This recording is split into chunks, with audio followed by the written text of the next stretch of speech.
behind you. Wait. Kami bertiga mendaki gunung itu untuk menghindari keramaian. Sepi gini enak, kata Ardi sambil menurunkan carrier. Aku mengangguk, tapi sejak sore aku merasa ada yang mengikuti dari belakang. Setiap kali aku berhenti, suara langkah itu ikut berhenti. Kalian denger nggak? Tanyaku. Wawan menjawab santai. Angin kali.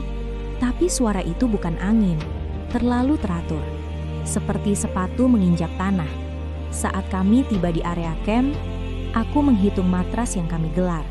Aneh, jumlahnya 4. Padahal kami hanya bertiga.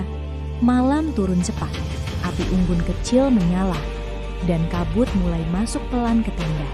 Siapa yang bawa matras cadangan? Tanya Ardi. Wawan menggeleng. Aku ikut bicara.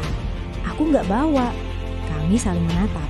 Matras keempat itu sudah terhampar rapi, menghadap api. Mungkin punya pendaki sebelumnya, kata Wawan mencoba tenang. Tapi aku tahu, itu tidak masuk akal. Lokasi ini jarang dipakai, dan tanahnya masih lembab. Belum ada bekas lama. Saat aku hendak menggulung matras itu, tiba-tiba terdengar suara pelan. Jangan, kami terdiam. Suara itu jelas, berasal dari arah hutan. Ardi berdiri cepat. Siapa di situ? Tidak ada jawaban. Api unggun bergetar tertiup angin dingin. Matras keempat itu perlahan tertekan, seolah ada yang duduk. Wawan berbisik panik. Itu turun sendiri. Napasku memburu. Aku berkata pelan. Kita bertiga kan? Ardi mengangguk kaku.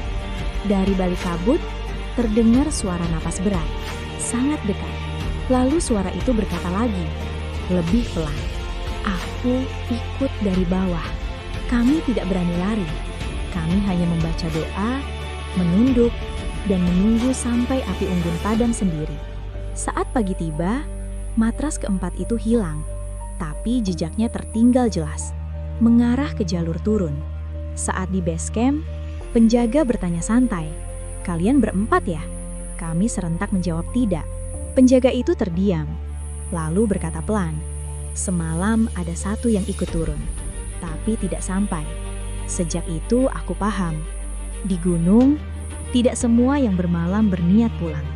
Kalau kamu pernah mendaki dan menemukan barang yang bukan milik siapapun, jangan pernah menganggapnya remeh. Bisa jadi itu bukan barang yang tertinggal, tapi penanda kehadiran. Cerita seperti ini sering dianggap mitos, sampai kamu mengalaminya sendiri. Tulis pengalaman anehmu di kolom komentar. Siapa tahu ada pola yang sama. Jangan lupa subscribe tanpa jejak, karena di sini kami mengumpulkan cerita-cerita yang tidak tercatat di jalur resmi. Ingat, di gunung, yang tak terlihat bukan berarti tidak ada. Kadang, mereka hanya menunggu di sampingnya.